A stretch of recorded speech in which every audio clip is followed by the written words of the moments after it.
Et on poursuit donc cette émission spéciale Avance donc à l'occasion de la fête du parc régional et on reçoit à présent Jennifer Sall-Barbosa. Bonjour. Bonjour. Vous êtes conseillère régionale en charge du tourisme, présidente de la commission tourisme. Alors ces parcs régionaux, comme l'indique le nom, ce sont des parcs gérés, créés par la région Provence-Alpes-Côte d'Azur. Quel est le rôle justement de ces parcs ? Alors le rôle de ces parcs, c'est un rôle assez important.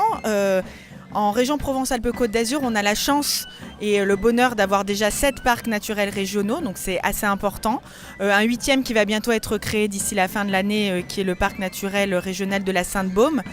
Alors, qu'est-ce que c'est exactement un parc naturel régional ? C'est pas une réserve poussiéreuse, c'est pas un endroit où finalement qui est complètement inerte, c'est un parc qui veut vivre avec les territoires, qui veut faire vivre les territoires et par une dynamique économique et faire vivre le tissu économique qui est présent sur les territoires. Et notamment en tant que présidente de la commission du tourisme, ces parcs ont une importance puisque effectivement ils ont un attrait touristique important et il faut qu'on puisse les faire connaître encore plus. C'est l'occasion de cette fête aujourd'hui et notamment du mois des parcs qui se passe tout le mois d'octobre, de faire connaître ces parcs, de faire connaître la diversité et la richesse des producteurs, des artisans, de tout le tissu associatif local que nous avons autour de ces parcs naturels régionaux. Mais alors ici, on est à quelques kilomètres de la célèbre promenade des Anglais, de la Croisette de Cannes.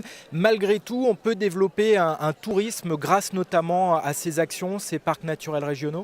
Oui, on a une chance et une richesse très importante dans notre région. C'est que nous avons un littoral qui est extrêmement dense et diversifié, qui est magnifique. Nous avons des montagnes qui sont également magnifiques et merveilleuses. Et puis nous avons ce moyen et haut pays, tout le vert finalement. On a le bleu de la mer, on a le blanc des montagnes, comme le disait Éric Mel, le président du parc naturel régional des Préalpes d'Azur. Et puis on a ce vert aujourd'hui qui se dessine et qui est très important et qui permet de faire le lien entre le littoral et la montagne et de montrer la richesse que nous avons dans notre région de les avoir. Quelles sont les actions justement de la région en faveur de la montagne ? Il y a eu un grand plan montagne qui a été lancé. Les premières réalisations vont voir le jour très prochainement.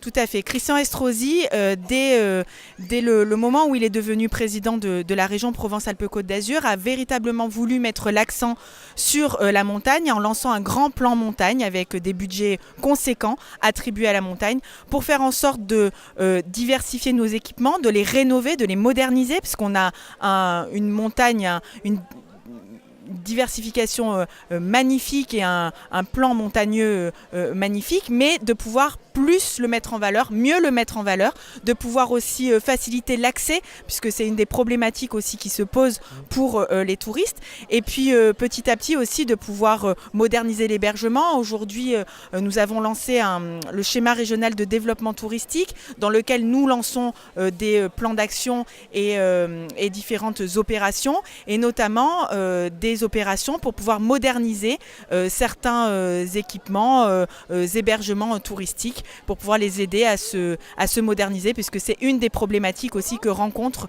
nos montagnes aujourd'hui. Merci beaucoup donc Jennifer Sall-Barbosa, conseillère régionale Provence-Alpes-Côte d'Azur, et on va se retrouver dans quelques minutes toujours ici à Avance avec de nouveaux invités sur Oxygène. Merci.